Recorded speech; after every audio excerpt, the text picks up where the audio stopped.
Hey everyone, as is traditional, technology is beating us a little bit this morning. So we have a snazzy new webinar setting, and we are trying to get our panelists on right now. We did a test session before and had a few hiccups on it. So just bear with us. We're going to get started in just a second. So I just let our panelists know, and here she is. Great. Okay, so we're going to go ahead and get started. We just upgraded, so we have this nice new webinar setup, and we're really excited to be showing it off. We should be branding it and doing some other fun things with it. So we wanted these webinars to be real, so you get to see all the good, bad, and ugly.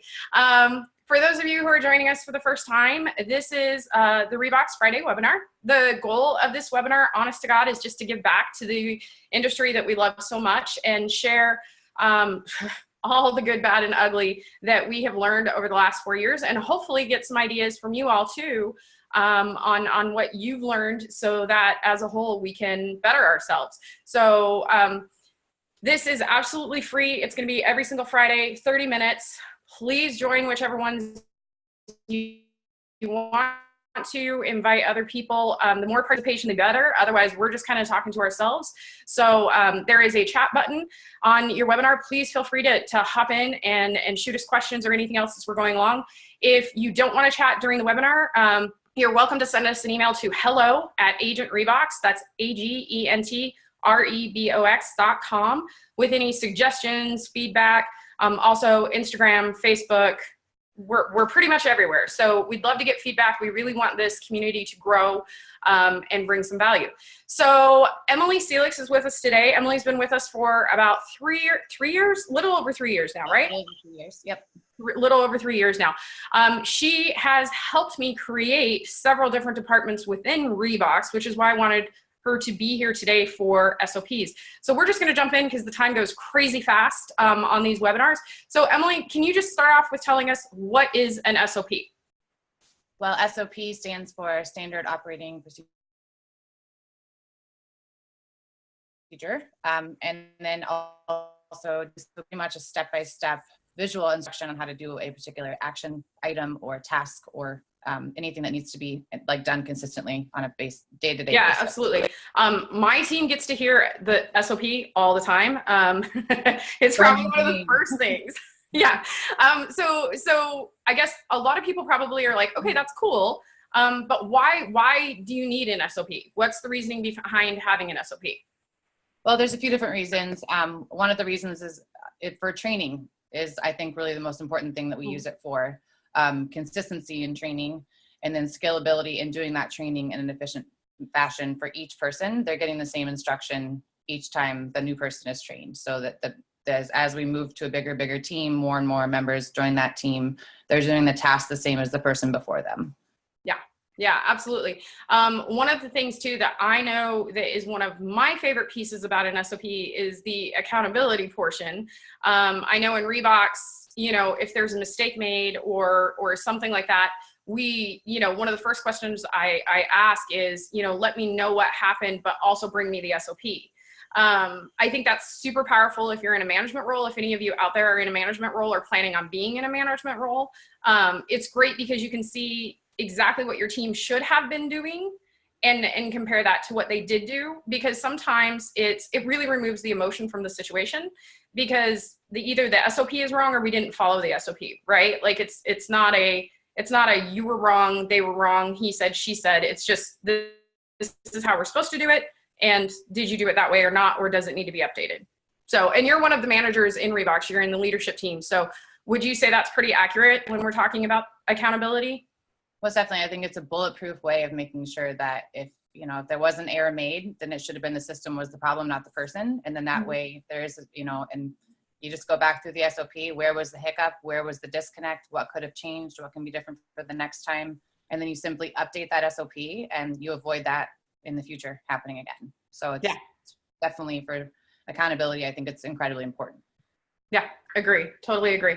Okay, so that's kind of a basis on SOPs. Let us know if you guys have any questions. Please feel free to speak up. Otherwise, we're just going to jump in and show you some of our SOPs. We grabbed a couple so that you could kind of see the difference in what we do, how we do it, all that good stuff. So I'm going to share my screen here, and hopefully this will work seamlessly. So hopefully everybody can see the screen there. If anybody can't see my screen, please let me know. So we use a couple of different, and we started out in a couple of different ways with our SOPs. So we now have a different system, which I'll show you, but we started out, and we still, when we're training someone or we're doing a new task, we ask them to just create it on Google Docs. Super, super simple. So we're just gonna walk through a couple of these guys so that you can see exactly how REbox creates SOPs, and hopefully you can kind of see how powerful. One of the reasons that we wanted to use Google Docs is because we wanted to be able to use the actual links. We are a virtual company. We've talked about that before. So this is not something that's ever being printed out and handed to someone. So, you know, when Emily's training someone, these links are available, you know, as she's going through the process. So that was really important. That's why I would highly recommend using Google Docs as opposed to just Word on your computer. Wouldn't you agree? Most definitely. Most definitely. Okay. This looks, I'm going to be really honest with you because I know how they're made, but I know when we started this process, you know, if I was looking at this, the first thing I would say is I don't have the kind of software to make an SOP like that. So can you kind of walk us through this process of somebody making this SOP? Yeah, most definitely. So one of the things that we use quite a bit when we're building SOPs and also during training in general are screenshots of our computers. Since we are virtual, you know, a lot of our whole world is on the computer. And with the ability to be able to do the screenshots and copy and paste these photos, it's really walking somebody through the process as if they were almost sitting next to you. So they're visually able to see it as well as read it. So typically I want them to do step by step. And most first copies of the SOP I get are far too explanatory. They're far too full of fluffer that really isn't necessary. So typically I'll get an SOP and we'll remove pieces and have them understand that really it's just go here, click this button, do this, put that information in, and it can really be condensed down to a much lesser version of what they had started with in the first place. And I feel like the pictures themselves can really be, some people are super visual when they're in training. Some people are more, you know, better with like hearing the instructions. So it really touches both of those, you know, ways of learning too for people. But screenshots with your computer, most computers these days have the ability to take either just a little photo of something concentrated like we have here, or you can do a full screenshot as well. And then you just paste those down in the docs, and it's literally just a step-by-step instruction. And when they get into a website or they get into a certain program or platform, they're going to feel more comfortable there too if it's their first time in, because they're seeing that these photos that are on the SOP are in where they are. So it really helps them visually get through it without a whole lot of instruction from a person, because that takes time away from another person. So these save time, and they're visually, you know, aesthetically, they're really easy to follow along with. Well, and I actually have to thank you for the idea of having the screenshots, because when you started with REbox, we had some SOPs, but they were genuinely all verbiage. It was just And I'm a very visual learner, so it was the photos themselves for me particularly, they help out immensely. Yeah. So I think that's when we really started understanding the power of the SOP, was when you came along and you were kind of like, yeah, these words are great, but like, how do I know if I'm in the right place when I'm in the right place? I need to know. And you had actually started taking like pictures. I don't even think we were doing screenshots then. I think you were taking your iPhone and like taking a picture of the screen as we were training. Yeah. Yeah, so we've come a long way. So and again, everybody, we want to share these tools. We feel like this is something that's really important in our industry. So if you're like, I don't know how to do that on my computer, shoot us an email at hello, and we're happy to tell you. We have Macs and PCs and all sorts of different things. And so we can say, same thing with like the little arrows and all that kind of stuff. We're happy to share with what we use. So just kind of going through this one, this is just an example. We have a few examples for you so you can kind of look. You know, obviously you always want to have the website. I always make it a live link, guys. I think that's really important when you're doing an SOP. If you are using Google Docs, have something that they can just automatically click on to go to wherever they need to go. We don't include any sort of passwords in our SOPs. We actually have a separate password keeper for all of our passwords because they do change. And then we're having to update the SOP each time. Plus also just for security purposes, we don't want to have those out there. So like with this one, it's, you know, go to this website. This is what you're going to pick. And it is very detailed. But like Emily said, one of the biggest mistakes we made early on is too much verbiage, because you want these SOPs not only to be a training tool, but also if somebody hasn't done a task in a while, but they know what they're doing, you want them to be able to use the SOP as well. So you want it to be, you know, pretty self-explanatory. Like we have a lot of, you know, a lot of red, a lot of arrows, like this is where this stuff goes. This is how you do it here. And it's pretty simple as far as that goes. Lots of screenshots, and then we just kind of insert our comments in there. So that's one of these. Another one that's a little bit more detailed was, you know, this one is on adding videos in Flex. If anybody's in Alaska, or if we have Flex in Alaska, Florida. I think this one particularly is from Florida. Yeah. So we have it in a couple of different areas, which is nice because we're not having to learn a new system each way. We're just having to learn the specifications. So again, just kind of going through, you know, this is exactly what you do, trying to make it as simple as possible. I think that's the struggle when you're in management, is how to like continue to pare it down and pare it down and pare it down. I think that's probably the hardest part about SOPs, if I were to say something. Yeah, most definitely. And I think, like you were saying, just less words in the visual aspect really makes up for a lot of that, for a lot of the words. And then, you know, it's just like, this could have been a 6-page SOP, but we were able to condense it down. To pare it down. One other thing that we really love SOPs for is like compliance. And I'll show you that in a second. Just being able to, when you're reviewing documents, especially when you're training someone, there's so many different places for dates and initials and you know, signatures. It gets really powerful. But here's another one, just, you know, on KWLS, another task that we have. You can see these were all built out in Google Docs. And that way it's accessible to absolutely everyone. So you can involve the team. One thing that I love to do, our SOPs aren't created by our leadership team. Our SOPs are actually created by the people doing the tasks. And I think that's super important. Well, and I think that also, I'll piggyback on that. I think that's also a part of the training process as well. As I'll have like my supervisor of my department, I'll train her on something, and then I ask her to, either she makes the SOP or she has one of her other teammates make the SOP, and it helps them make that, in the whole process of even making the actual SOP is them fully understanding the process as well. Yeah. And that also helps it really burn it into their brain that I made this SOP. I'm making sure, number one, I'm making the SOP as clearly and, you know, accurately as possible. And then when they use that as a training method, they know exactly what information they put in there. So they know what the outcome and the expectation will be for the next person that used that. So it really can play on both foots. Like it's just been an awesome tool for all of our teams.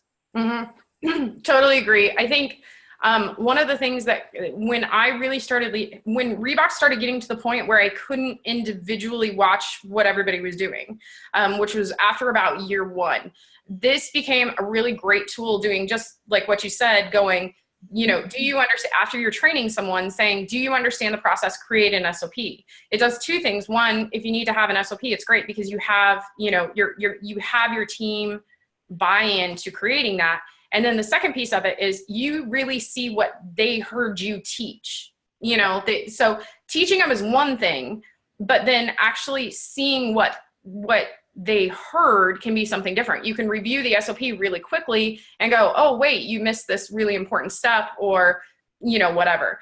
It could have been done faster this way, or we could have gone through this. Exactly. You know, and then you're looking at it from a different perspective, and you're able to see them on what they're doing without having to actually be in the work with them, which I think is a big save on time too. You don't have to sit there and watch them on that. And then also one other thing I'll add about the way we format these is programs change. Like, for example, both of our flexes that we use had just recently done an update, and there's been changes to the system itself, which drastically has changed many of our SOPs. And the part about it is they're so easy to update. It's so quick to go in there and make one quick change, where, you know, this used to say this, you know, like when the websites change, etc. They're so easy to update and keep updated over time. And that's why we don't really save them as PDF or print them out or have them like that, because in some points they're a live document for us as well. So we're able to go in and make the changes, and everybody has that change immediately to the SOP. So that's another thing that I think is really helpful with these as well. Yeah, agreed. The one thing too that we're just now incorporating now, we're just starting to incorporate, is we're actually taking links from each SOP, and that's going into our task management system, so that if someone, as they're working, you know, sometimes you have that task that you only do once a month, and you're like, oh shoot, I don't remember how to do it. Rather than having to go find that SOP, we're actually putting it in our task management system as a link so that somebody can just purely click on that and go to it. So, which is kind of cool.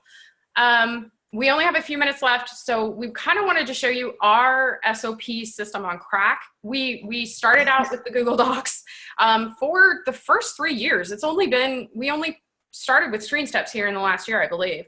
Time seems to squish together. So we moved over to a program, it's Screen Steps, and for a variety of reasons.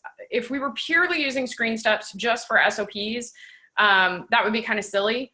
But we also wanted to have a policies and procedures manual for REbox that the employees could go in and could search, because we started getting so many SOPs that Google Docs, it started getting difficult to house all of that, and then the organization and the permissions and everything, and yeah. So we switched over to the system called Screen Steps, which is actually pretty cool. So you can create different sections in Screen Steps and we won't go into crazy detail. If you guys want more information on this, we're happy to share with you. If we want to do a webinar on this, just let us know. But you can have different sections based on your departments, based on things that you're tracking, a variety of things, and everything is 100% searchable. So for example, our compliance department, one of the things we really struggled with was training early on in compliance and reviewing documents and all those kind of things. So this was a game changer for us because we were able to actually load in the documents, actually point exactly to where we needed to go, and go through the whole process. And it was just a little bit more interactive. It was just a little bit more interactive than what we had in Google Docs, if that makes sense. So Screen Steps is a really powerful tool, especially just for the searching aspect of things, which I think that's the best part of the whole program. That's the best part of the whole program, is the ability to search. You can search by any sort of keyword. And I'm trying not to show anything like confidential on it, because it's safe to search right now, but yeah. Right, exactly. Like here, I can type in vacation, because I know we have that in there. So like our vacation schedule, oh, maybe we removed it. So see what I get for that? But we can go in here and actually type something and it will come up with results on it. So like if I did type in something like compliance, it'll show us every single article that has to do with compliance. We can use keywords for our clients. We can use keywords for actually what we're doing. You know, so just a wide variety of different. And if you're working with a small team, this is still incredibly helpful. Even if you have a larger team of people, it's still incredibly helpful, because like you were saying, you do the one task once a month. You aren't really sure what you named that SOP. You just need to have your key trigger word, and then there it is. Yeah, absolutely. No, it took a while for us to get everything in there, but, and we're still working on it, moving everything from Google Docs over, but it was also, I mean, it's been a game changer for us, just the ability to do it. And it also has live links so that you can link things to your task management list, or, you know, whatever, as far as that goes. So guys, if you have any questions, let us know. Is there anything else on SOPs that we kind of want to cover? I know we're getting close on time here. I was going to say, I think that, you know, I think the biggest thing with SOPs is there's been, just from my experience, because I also do coaching with some different executive assistants, director of operations, different things like that. What I see in teams, whether you're an independent transaction coordinator, whether you're working for a team exclusively, whether you're running a team of admin, it really doesn't matter. The pain point, and we experience the same problem, when you start getting larger, just translating that knowledge to the next person, making sure that next person is doing things the way you want it done, and then they're training the next person to do it the same way.